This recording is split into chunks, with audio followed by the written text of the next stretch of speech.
네, 여러분 즐거운 휴식 시간 되셨죠? 함께 해주셔서 대단히 감사합니다. 2025 김대중 평화회의 이제 본격적인 세션으로 이어가도록 하겠습니다. 첫 번째 세션은 트럼프 제2기 세계정책과 한반도 정책이라는 주제로 말씀을 나눠보겠습니다. 좌장님을 비롯한 두 분의 발표자 여러분 무대 위로 모시도록 하겠습니다. 네, 좌장을 맡아주실 분은 백학순 김대중 학술 원장님이시고요. 강연을 진행해 주실 분은 프린스턴 대학교 존 아이켄베리 교수님 그리고 중앙대학교 이혜정 교수님이십니다. 여러분 큰 박수 부탁드리겠습니다.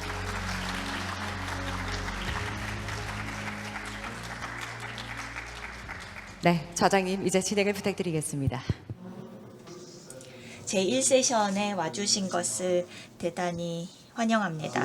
참석해 주셔서 감사합니다. 이제 시작하도록 하겠습니다. My name is 백학순. 저는 currently serving 백학순입니다. as president of Academy of Kim 지금 현재는 김대중 학술 원장직을 맡고 있습니다. 그리고 이번 포럼의 상임 위원장입니다. 오늘 두 분의 발표자를 모셨는데요.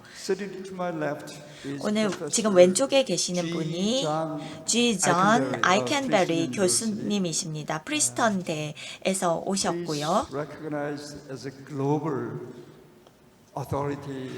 전 세계적으로 인정받고 계시는 국제관계학에서 인정받고 계시는 전문가입니다. 자유 국제 질서에 대한 연구를 깊게 하신 분입니다. 아이켄베리 교수님께서는 전 세계적인 명성을 얻게 되신 것이 계기가 있습니다. 국제 정치 전문가들이 모여서 세계 최고 10명의 학자를 뽑은 적이 있습니다. 지난 20년간의 연구 업적을 대상으로 심사를 했는데요. 그 중에 뽑히신 분입니다. 교수님께 정말 시간을 내주셔서 감사하다는 말씀을 드리겠습니다. 태평양을 건너서 굉장히 긴 비행을 하시고 또 목포까지 와주셨는데요. 이렇게 와주셔서 정말 감사드립니다. 그리고 오른쪽에 계신 분은 중앙대학교 교수님이십니다. 지금 랭킹과 관련된 그런 데이터는 없습니다만 국제 정치에서는 굉장히 잘 알려진 유명한 업적이 있으신 교수님입니다. 오늘 이렇게 시간 내주셔서 대단히 감사합니다. 저희는 1시간 20분을 배정받았습니다. 각 발표자께서는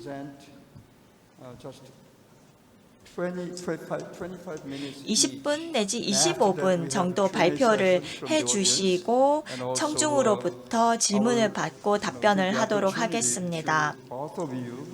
이 두 분의 발표자들과 함께 또 질문도 하고 의견도 듣고요. 또 서로의 발표에 대한 의견도 교환해 주시면 되겠습니다.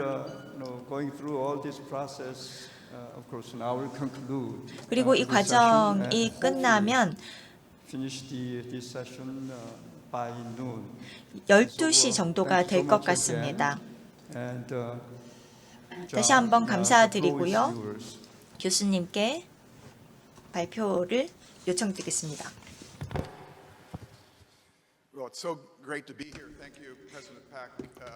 네, 소개해 주셔서 너무나 감사합니다. 이렇게 훌륭한 분들과 함께 평화 구축과 관련해서 논의할 수 있게 되어서 기쁘게 생각하고요.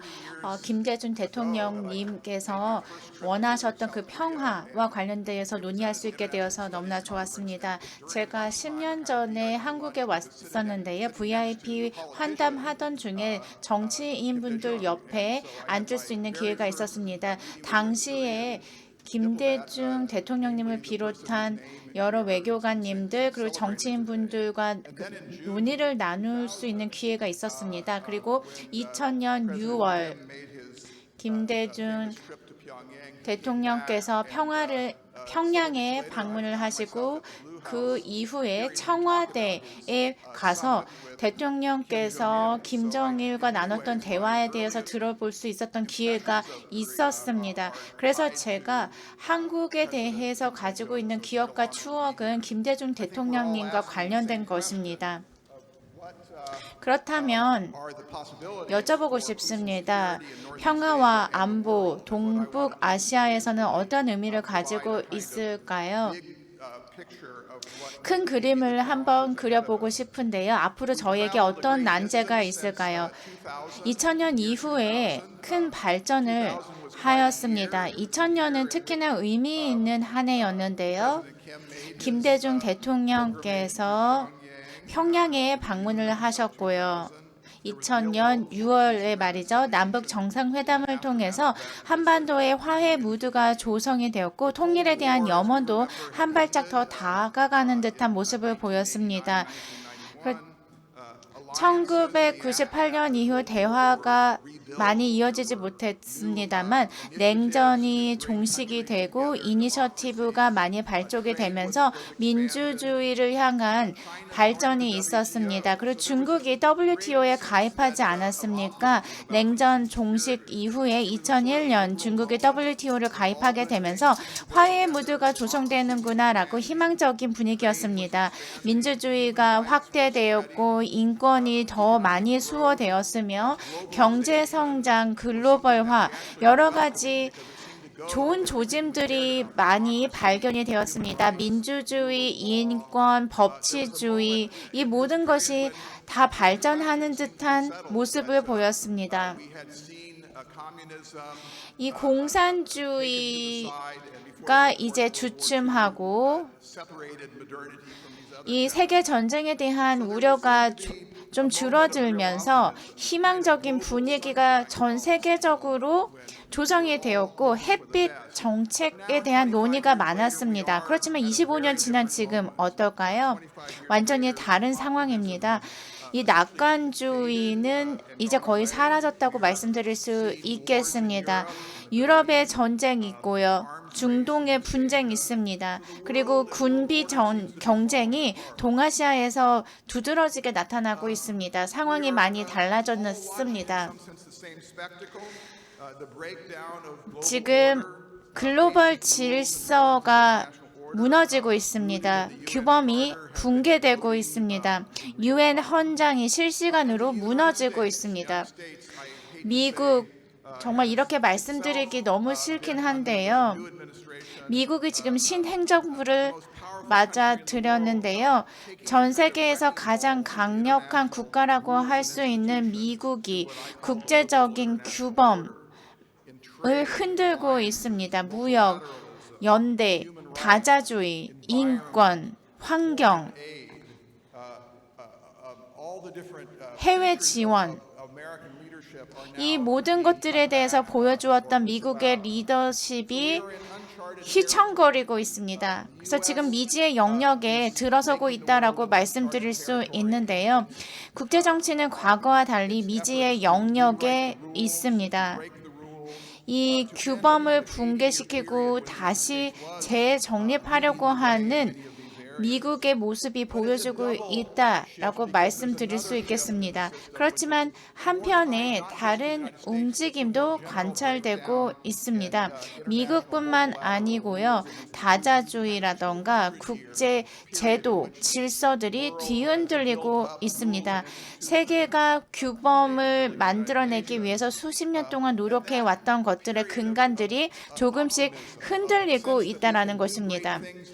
우리는 위대한 업적을 함께 달성할 수 있습니다. 믿습니다. 전 세계가 함께 힘을 합쳐서 세워왔던 그 모든 성과들이 흔들리고 있는 상황인데요. 그래서 앞으로 저희는 어떤 방향으로 나아가야 할까요? 다시 이 시스템과 규범을 재정립하려고 노력해야 할까요? 아니면 그냥 손을 놓고 있어야 할까요? 이 세계 질서를 다시 재정립할 수 있는 가능성이 있고 한편으로는 그냥 손 놓고 지금까지의 국제 규범과 질서가 무너지는 것을 볼 수밖에 없는 그런 선택의 기로가 있습니다.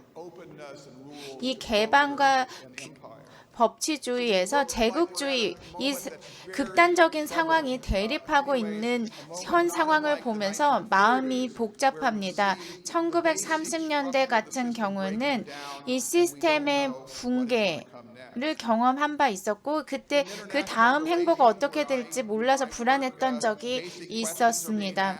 세계적 질서에 대해서 근본적 질문이 논의되고 논쟁되고 있는데요. 이 민주주의 다시 되살아날 수 있을까요? 지금 현재 위협을 받고 있는데 되살아날 수 있을지 모르겠습니다. 그리고 미국과 중국이 입장 차이를 한켠에 놓고 다시 화합할 수 있을까요? 한국은 다시 평화 협상을 재개할 수 있을까요? 여러 가지 질문이 던져지고 있는데요.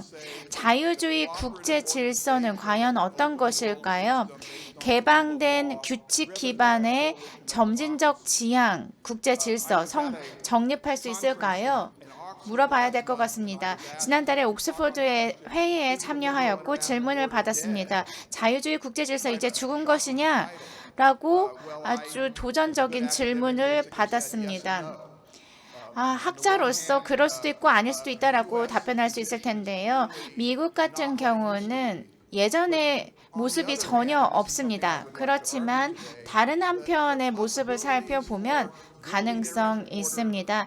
국제 질서를 다시 세우는 것, 즉 개방성, 규칙 기반을 중심으로 다시 세울 수 있는 가능성도 있다라고 답들을 수 있겠습니다. 그래서 이 미지의 영역에서 잘 헤쳐나가야 할 것 같습니다. 그리고 4가지 신념에 대해서 말씀드리고 싶은데요. 우선 4가지 신념이다라고 한다면 여전히 이 신념을 저희가 추구한다면 개방적인 규칙 기반의 자유주의 국제 질서 정립할 수 있습니다. 첫 번째 신념이다라고 한다면 무역을 개방한 모든 당사자에게 이익이 된다라는 신념입니다. 지금 관세 전쟁으로 인해서 개방 무역이 주춤하고 있습니다만 무역 환경이 개방된다면 모든 당사자에게 이익이 될 것입니다. 두 번째 신념, 국제기구의 협력 기능입니다. 국제 기능의 본연의 기능은 아직 사라지지 않았다라고 생각합니다. 유엔을 중심으로 해서 국제기구 간의 협력을 촉진할 수 있다라는 생각이 들고요. 그 정부가 직면하고 있는 문제에 대한 솔루션을 국제기구의 협력을 통해서 도출할 수 있다는 생각이 듭니다. 그리고 세 번째, 민주주의 협력 능력입니다. 이에 대한 신념을 가지고 있어야 하고요. 네 번째, 상호 의존성의 중요성을 인지하고 있어야 합니다. 상호 의존성이 증가하게 된다면 이 합의를 위해서 들어가는 비용보다는 조정을 통해서 저희가 도출할 수 있는 이익이 더 크다고 생각합니다. 이 4가지의 신념, 즉 질서 논리는 여전히 저희와 함께하고 있습니다. 이 4가지의 질서 논리가 살아있다면 그리고 되살릴 수 있다면 협력도 가능하다라고 말씀드릴 수 있겠습니다. 그럼 지금 무너지고 있는 것은 무엇일까요? 미국에 대해서 얘기하지 않을 수가 없습니다. 미국은 지난 80년 동안 큰 역할을 해주었습니다. 국제 체계, 질서를 정립하는 데 기여하였고 문제를 해결하는 솔루션을 찾는 데 기여를 해주었습니다. 지난 80년 동안 동맹을 통해서 협력을 통해서 미국은 역할을 해 주었습니다. 또 미국은 WTO에 지원을 제공하였고 유엔에도 유엔에 지원을 해주면서 역할을 수행해 주었습니다. 이 공공의 대의를 위해서 지원과 기여를 해 주었는데 미국은 지금 그렇지 않습니다. 이런 유엔과 WTO 국제 질서에서 협력하던 그 모습이 사라지고 있습니다. 80년 동안 국제 협력을 세워 놓았는데 미국은 그냥 마냥 되돌아서 자신만의 길을 갈 것인지 지켜봐야 될 것 같습니다. 리더십 역할을 계속해서 해줄 수 있을 것인지 아니면 행정부가 만약에 교체된다면 다시 본연의 자리로 돌아올 것인지 지켜봐야 될 것 같습니다. 지금 현재 여러 상황이 전개되고 있습니다만 기다려봐야 될 것 같습니다. 이 트럼프 행정부는 확실히 이전 행정부와는 다른 행보를 보이고 있습니다. 트럼프 행정부는요, 80년 동안 세워놓았던 국제 질서를 다른 방식으로 본인들만의 정의에 따라서 해석하고 있습니다. WTO의 지원을 철회하고 그리고 기후변화에 대한 공약으로부터 철회하고 그리고 다른 국가들을 가히 괴롭히는 모습까지도 보여주고 있는데요. 미국은 장기적인 동맹국에게도 압박을 가하고 있습니다. 보안을 위해서 비용을 더 지불해라 라는 식의 기존 동맹국에게 압박을 가하고 있는 신행정부의 모습까지도 보여지고 있습니다. 그리고 더 깊이 들어가 보면 장기적인 위기도 여러 가지 종류가 있는데요. 전체 글로벌 시스템 내에서 세계의 더 근본적인 트럼프 행정부가 야기하는 위기를 뛰어넘는 근본적인 위기가 있다고 저는 생각하고 있습니다. 중국이 부상하고 그리고 라이벌 구도가 다시 관찰되고 러시아가 국제 질서의 대안으로 부상하고 있는 이런 격변의 상황을 겪고 있는데요. 군비 전쟁도 가속화되고 있습니다. 그리고 새로운 보안 솔루션, 보안 리더십이 제안되고 있습니다. 그렇기 때문에 지금 세계 질서에서 지정학적 위기가 진행되고 있다라고 말씀드릴 수 있겠고요. 그리고 환경이라던가 기후변화, 팬데믹, 생명공학, AI,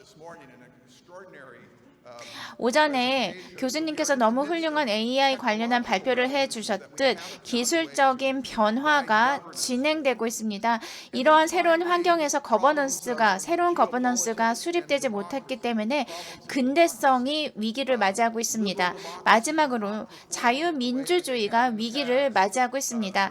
자유민주주의는 이전만큼 빛을 발하지 못하고 있는데요. 그 이유는 양극화 때문이기도 하고요. 포퓰리즘 때문이기도 합니다. 지금 현재 저희가 직면한 상황은 이 세계 질서를 뒷받침하던 주춧돌들이 흔들리고 있는 상황입니다. 법치주의가 흔들리고 있고 정치가 양극화되고 있고 여러 가지 지구온난화 등등 외부 요인으로 인해서 장기적인 격변 상태로 들어가고 있다라고 말씀드릴 수 있겠습니다. 그리고 보안 역시도 녹록치 않은 상황인데요. 제가 최근 관찰한 5개의 사항에 대해서 말씀드리고자 하는데요. 보안 환경을 더욱더 어렵게 하는 5가지 환경의 변화입니다. 이 대중들이 정부에 대해서 군비와 관련해서 목소리를 내고 있는 상황입니다. 이 핵무기와 관련해서는 그렇지만 예전만큼 대중의 목소리가 강하게 나오지 않고 있습니다. 예전에는 핵무기 반대와 관련한 대규모 시위가 있었다면 지금은 그렇지 않습니다. 반핵 운동이 약화되었다라는 의미이고요. 그리고 지금 새로운 라이벌 구도가 부상하게 되면서 즉 중국의 핵 전략으로 인해서 보안 환경이 균형을 잃어가고 있습니다. 그리고 북한의 핵 상황, 예를 들어서 북한 같은 경우는 핵무기를 국가 정체성의 일부로 간주하고 있는 것 같습니다. 그리고 미국과 러시아, 지금 군비 통제가 이루어지고 있기 때문에 상황이 급변하고 있습니다. 그리고 군비 통제와 관련된 새로운 논의가 활발하게 진행이 되지 않고 있다는 점. 마지막으로 AI 혁명으로 인한 새로운 위협 요소가 대두되고 있습니다.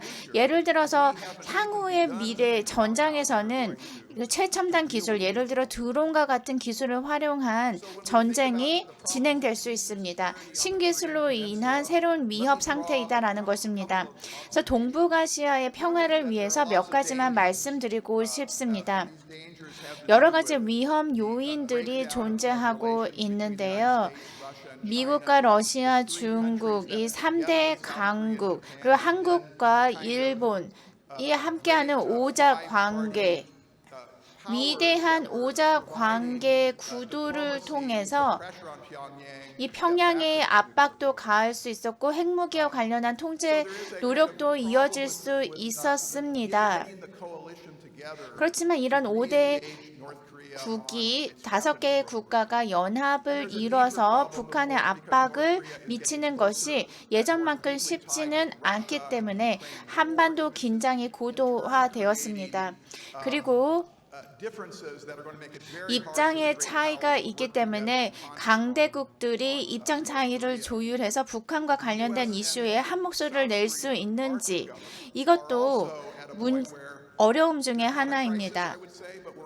한국 같은 경우는 위기 상황까지는 아닙니다만 이 부담을 나눠 가지는 것 그리고 무역 관세로 인한 녹록지 않은 환경 여러 가지가 위험 요소로 작용할 수 있고요. 그리고 해구산의 기능이 앞으로 강력한 연대를 통해서 유지될 수 있을지도 살펴봐야 되는 문제 중에 하나입니다. 그리고 불안정성이 너무나 높습니다.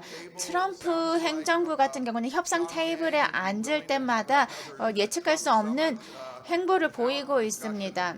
그리고 만약에 미국과 북한이 정상회담을 한다면 비핵화와 관련된 논의가 빠지게 되면 그것 역시도 의미 없는 회담이 될 것 같습니다. 그래서 정리해서 말씀을 드리면 미국과 중국 같은 경우는요.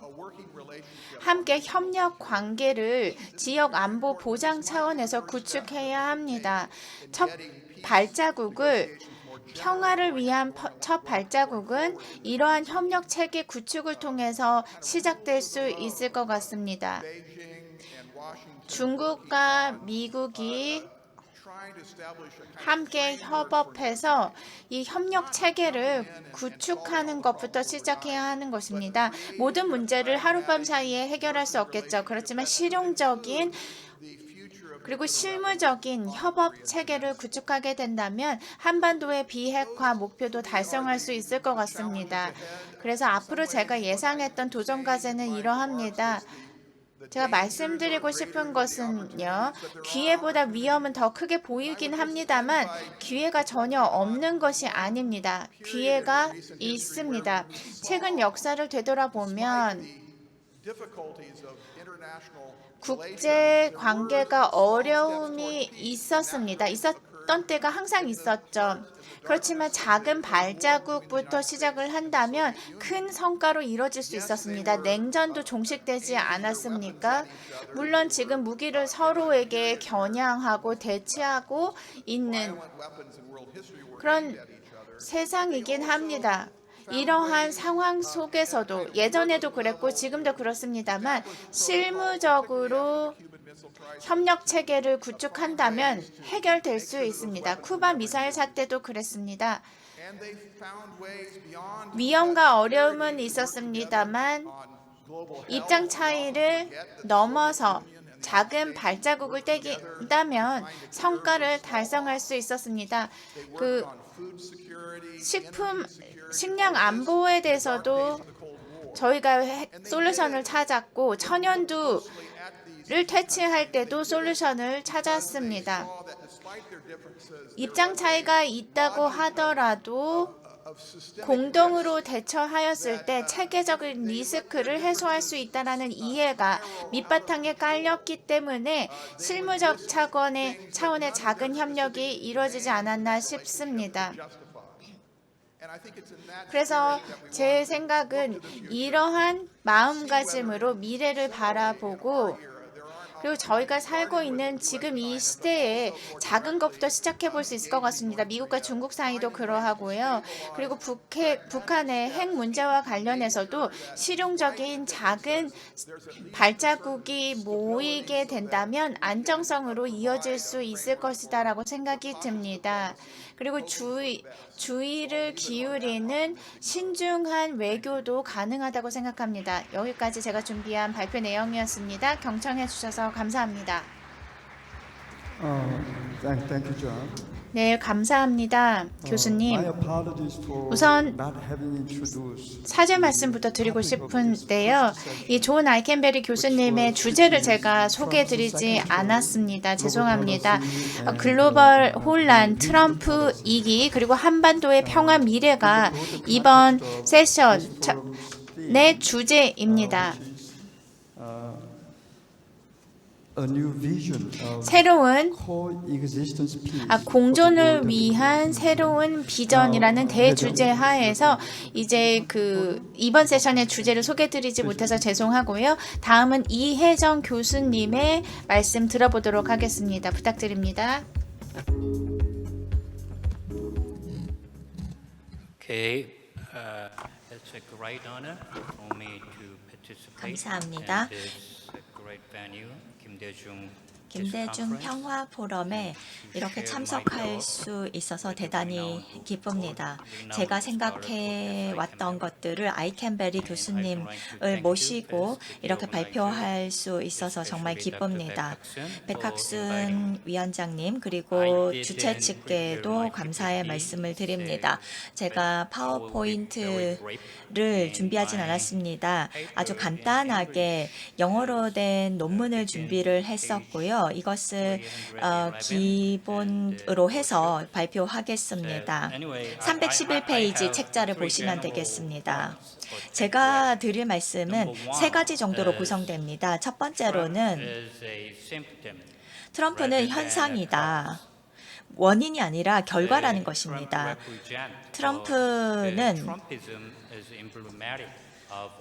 트럼피즘으로 대변되고 있고요. 미국의 전통에 있었던 우파적인 성향 그리고 또 깊이 뿌리박고 있었던 신자유주의의 패착과 관련된 현상으로 파악될 수 있습니다.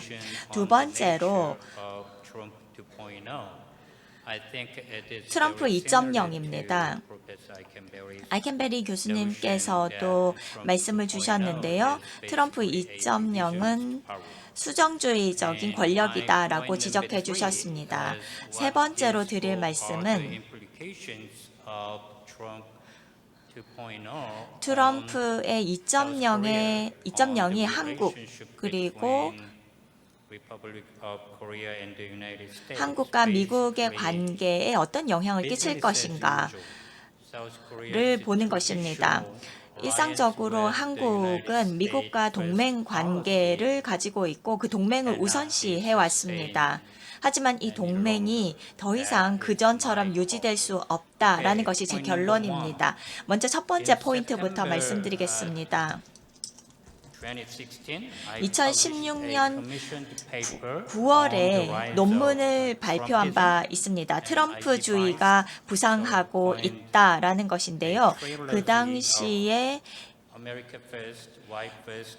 백인 우선주의, 트럼프 우선주의와 같은 first의 세계가 겹쳐져 있다라는 것을 말씀드리겠습니다. 311페이지를 보시면 되겠습니다. 일방주의를 가지고 패권 경쟁, 글로벌 패권에 대한 것이 트럼프주의라는 것입니다. 미국의 정체성과도 관련된 것입니다.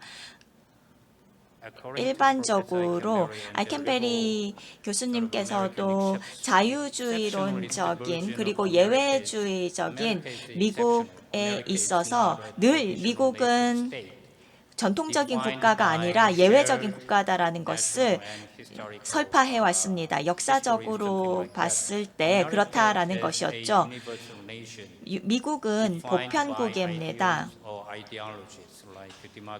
민주주의와 자유에 근거한 보편 국가였습니다. 하지만 트럼프에 따르면 그러한 예외주의적인 미국과는 다르다라는 것입니다. 백인 우선주의, 기독교 우선에 근간을 둔 국가다라는 것이 트럼프주의의 핵심입니다.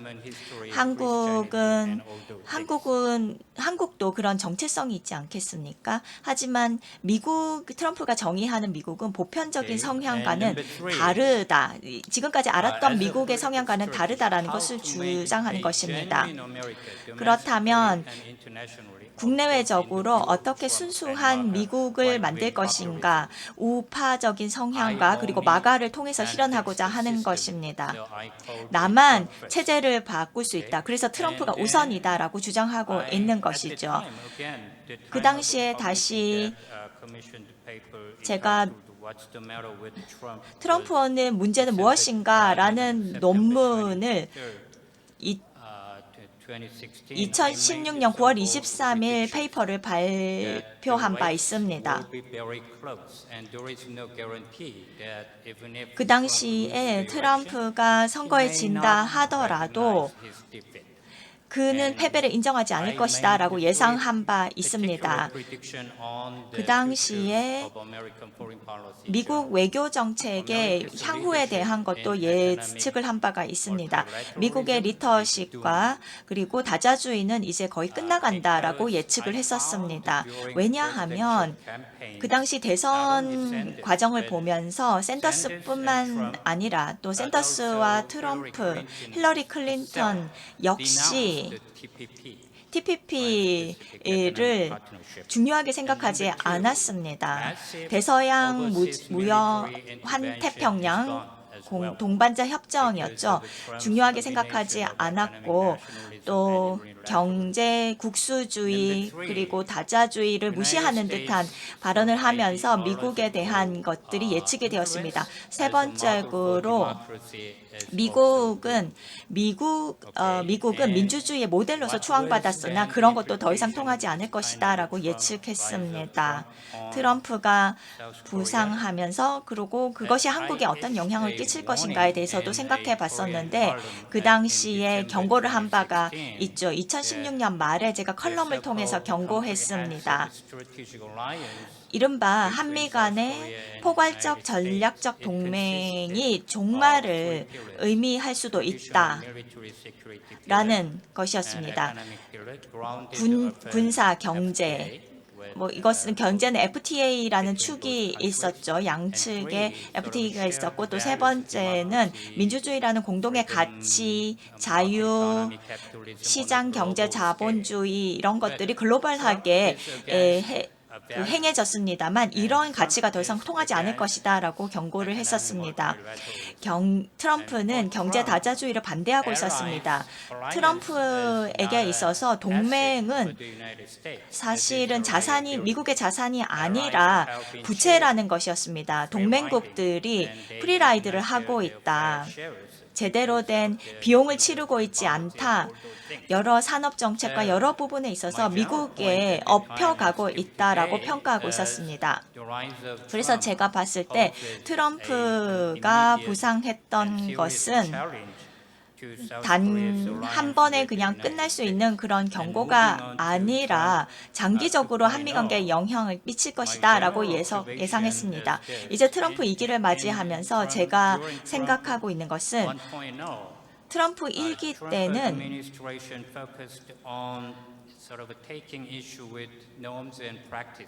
규범과 여러 가지 실행에 대한 이슈를 제기했었다면 지금 트럼프 2.0, 트럼프 2기는 바로 민주주의의 근간이 되는 법과 규칙 그 자체를 해체하고 있다라고 말씀드릴 수 있겠습니다. 그래서 지금 현재는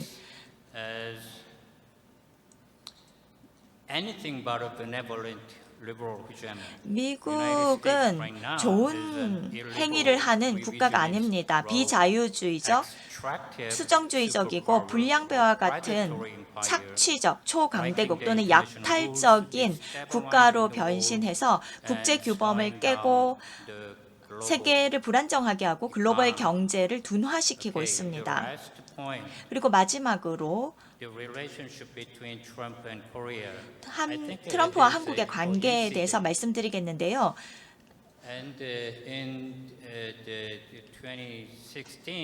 2016년과 2024년에 미국의 대선이 있었습니다. 이 두 번의 선거에서 트럼프가 승리했습니다. 그 미국의 두 번의 대선이 있는 동안에 한국에서는 정치적 격변이 있었습니다. 탄핵 사건이 있었던 것이죠. 2016년에는 박근혜 대통령의 탄핵이 있었고 2024년, 25년은 윤석열의 탄핵이 있었습니다. 어쨌든 미국은 민주주의의 횃불이었으나 지금은 우파의 음모론의 중심이 되고 있습니다. 한국 사회가 양극단으로 분열되고 있습니다만 윤석열에 의한 쿠데타를 극복할 수 있을 정도의 회복력은 가지고 있습니다. 제가 포괄적 전략적 관계, 동맹 관계다라고 하는 것은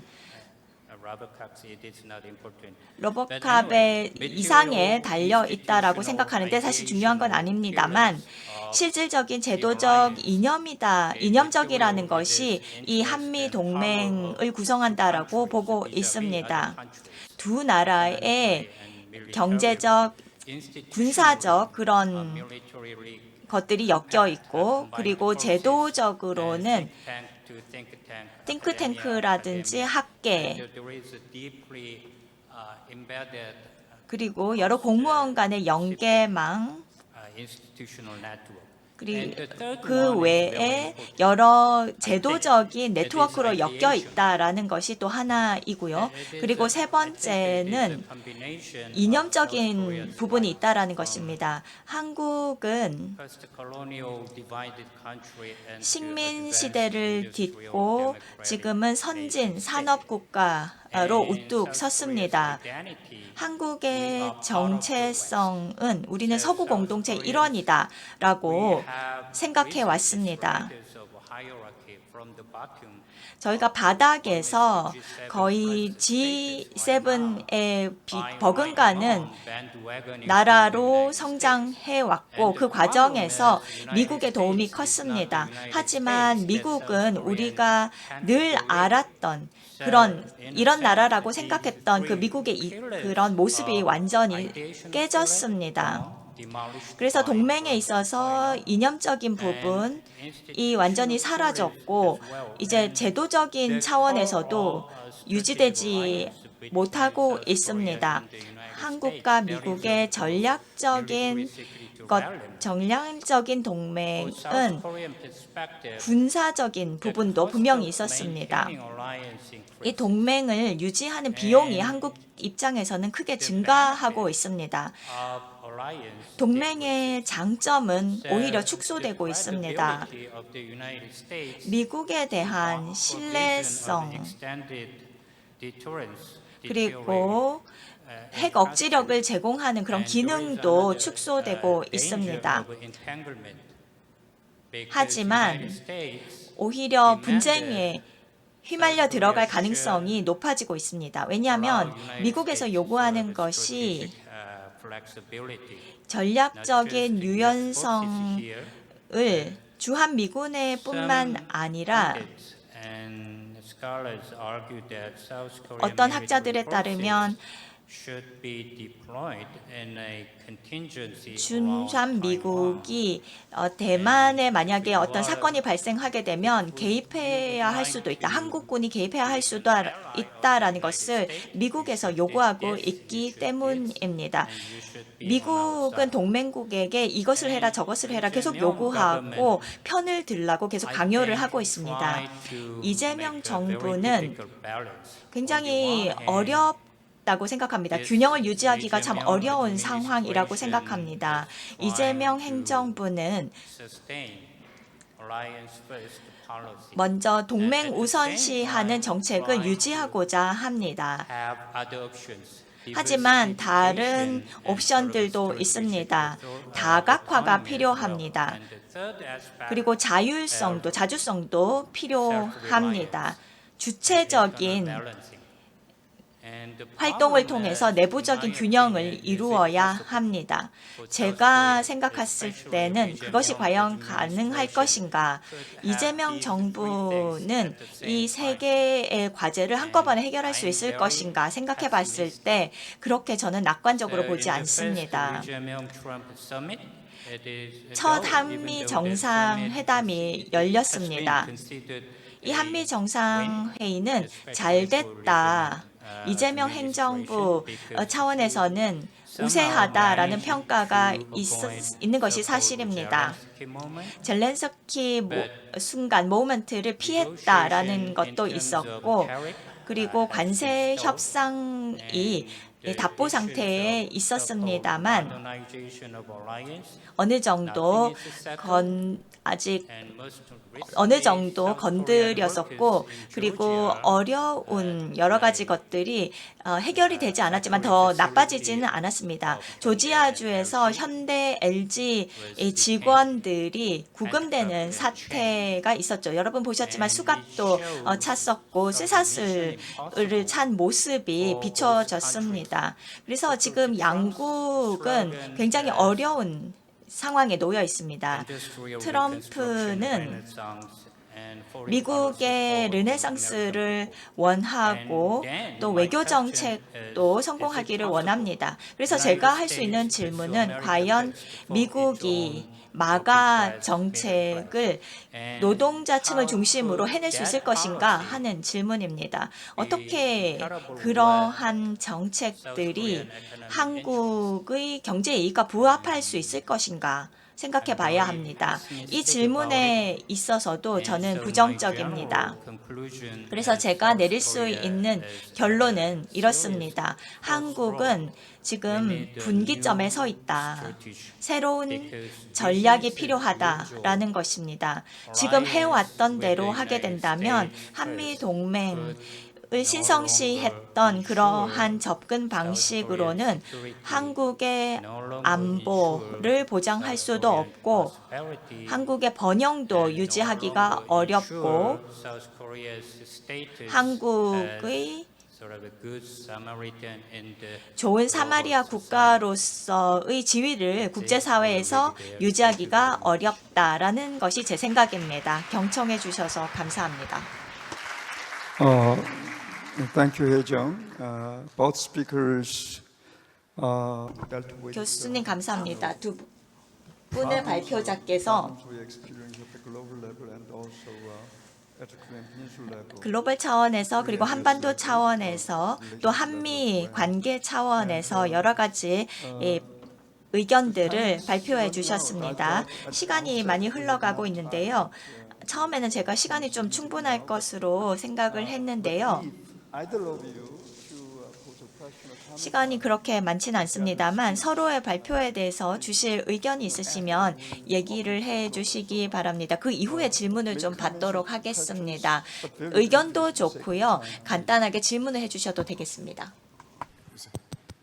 Well, I think we've got a lot in agreement. 네, 저희가 공감하는 부분이 너무나 많았다라는 생각이 들었습니다. 지금 이 행정부를 바라보는 시각에서 그러한데요. 저 역시도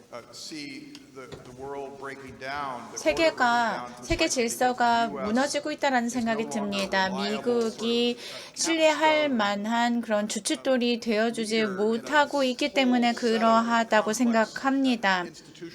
지금 굉장히 복잡한 관계가 얽혀져 있고 지금 미국, 유럽, 미국, 아시아 여러 가지 3자 관계들이 얽혀져 있는데 여기에서 예전만큼의 리더십 역할을 못 해주고 있습니다. 그래서 빌딩의 주춧돌이 거의 흔들리는 것과 마찬가지다라고 말씀드리고 싶습니다. 그냥 건물 외벽에 금이 간 수준이 아니라 건물을 지탱하는 그 근간이 지금 흔들리고 있다라고 말씀드릴 수 있겠습니다.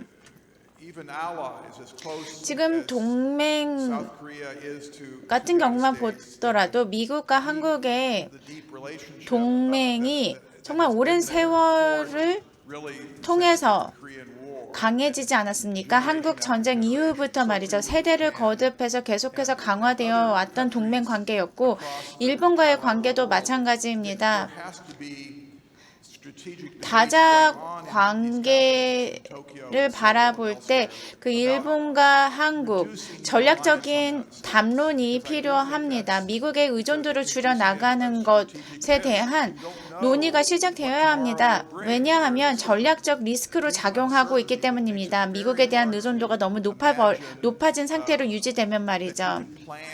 그래서 장기적인 계획을 세울 때 한 국가에 너무 의존도가 높아버리게 된다면 리스크가 가중될 수 있기 때문에 관계에 있어서도 분산, 집중이 필요하다고 생각합니다.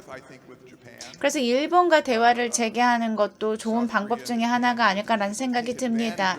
한국과 일본은 이런 불확실성이 가득한 정세 속에서 이점을 확실히 누리기 위해서 새로운 대화의 장을 열어 나아가야 할 것 같습니다. 더욱 자율성을 가지고 특히나 군사력에 있어서의 자율성 강화도 중요하다는 생각이 듭니다.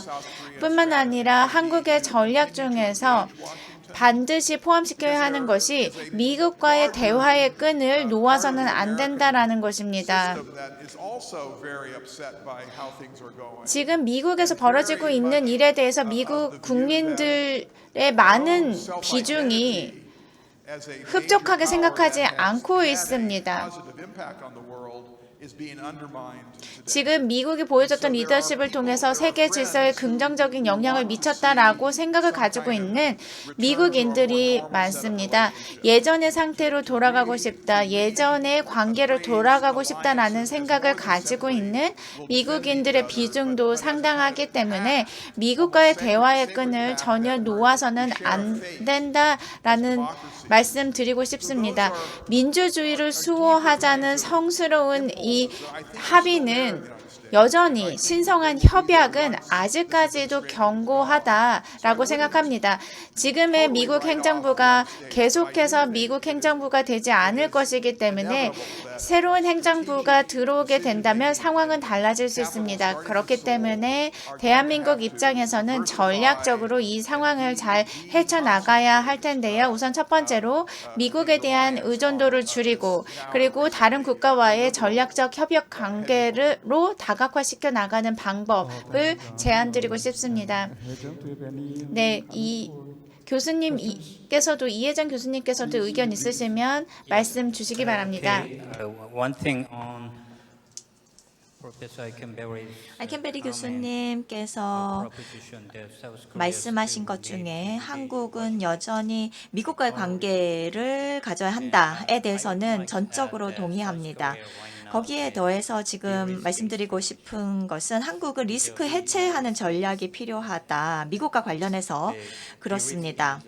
디리스킹, 리스크를 낮춘다라는 것이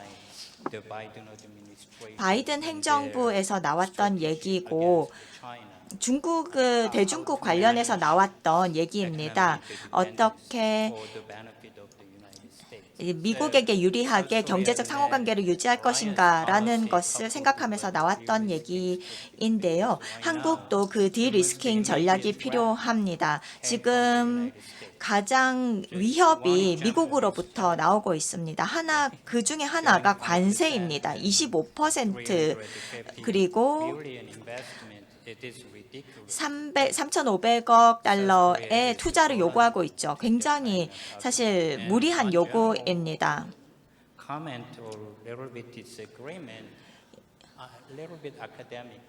이 협정에 대해서 하나 학술적으로도 말씀드릴 수 있는 것들이 있는데요. 지금은 자유주의적 현대성에 있어서 위협은 아닙니다. 자유주의적 현대성이라고 하는 것은 굉장히 자아중심적이라고 생각합니다. 19세기의 아이디어죠. 지금 현재 기후위기도 있고 AI도 있고 뭐 여러 가지가 있습니다. 인간이 중심이 되어야 하는 시대입니다. 여러 가지 것들에 계층을 두게 되면 많은 것들이 위험해지게 됩니다. 이 위기는 서구 중심의 자유주의적 현대성을 가지고는 해결할 수 없습니다. 인간 차원의 인문학적인 혁명, 문명이 반드시 필요한 시기입니다. 제가 15분 정도의 Q&A를 생각하고 있었는데요. 시간이 지금 충분치가 않습니다. 2개의 질문 정도를 청중으로부터 받아보도록 하겠습니다. 시간이 충분하지 않기 때문에 간단하게 질문을 하거나 의견을 주시기 바랍니다. 질문 있으십니까? Professor 노명환, please. 네, 노명화 교수님께서 질문이 있으신 것 같습니다. 물어봐 주시기 바랍니다. I'll raise my question in Korean. 저는 한국어로 질문 여쭤보도록 하겠습니다. 한국의대학교 사학과의 노명환 명예교수입니다. 오늘 발표 말씀 잘 들었고요.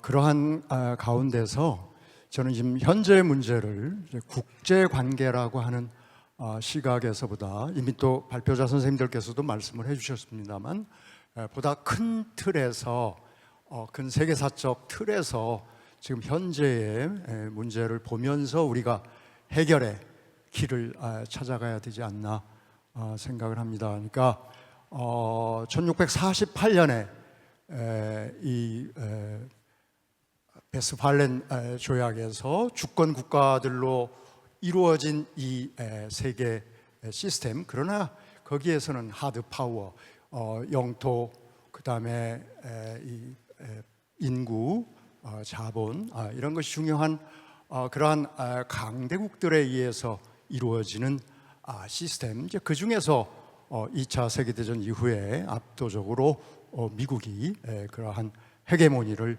잡아온 시스템인데, 그런데 현재는 바로 이 Professor, no, I'm sorry. I hate to intervene, but would you ask questions if you have? 예, Please. 제가 요 배경을 좀 말씀을 드려야 질문이 가능해서 그런데 짧게 해보겠습니다.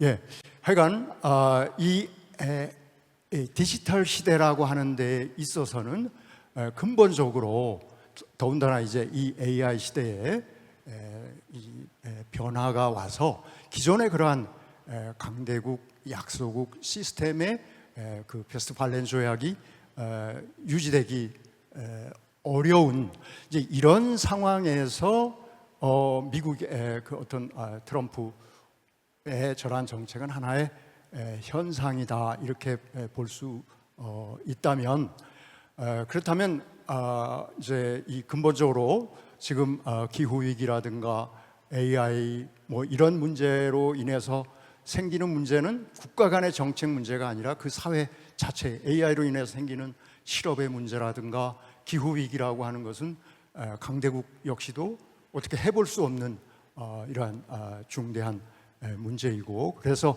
여기에서는 약소국이었던 나라들도 이 AI 시대에서는 아주 중요한 힘을 가질 수 있고, 여기에서 세계 질서를 새롭게 가져야 되는데 바로 이 속에서 미국의 지금 대응은 트럼프 같은 현상으로 오고 있어서, 어찌 보면 트럼프는 새로운 질서를 만들기 위해서 아주 큰 기여를 하는 인물이다.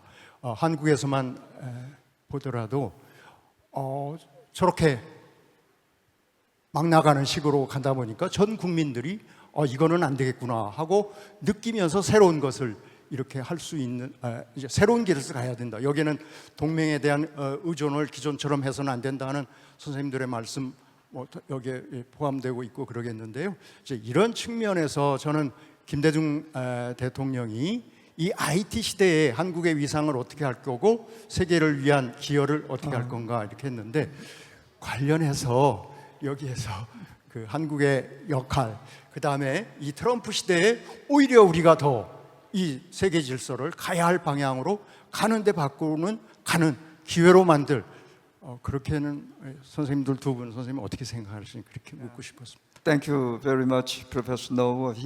네, 질문 너무 감사합니다. 질문은 아니었고 좋은 의견을 주셨던 것 같습니다. And only 5 minutes 지금 are left. 5분밖에 남지 않았습니다. 질문 하나만 더 받을까요? 그리고 한꺼번에 답변 드리면 좋을 것 같습니다. I think you have all kinds of questions in your 지금 mind. 질문은 마음속에 많이 가지고 계시겠죠. 그렇지만 시간이 촉박하다 보니까 질의응답 시간에 충분한 시간이 할애되지 않았습니다.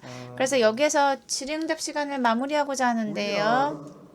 Living in an era of 저희는 fear of uncertain futures. 불확실한 미래 속에 살고 있습니다. 저희 두 교수님께서도 말씀을 잘 해주셨단 말이죠.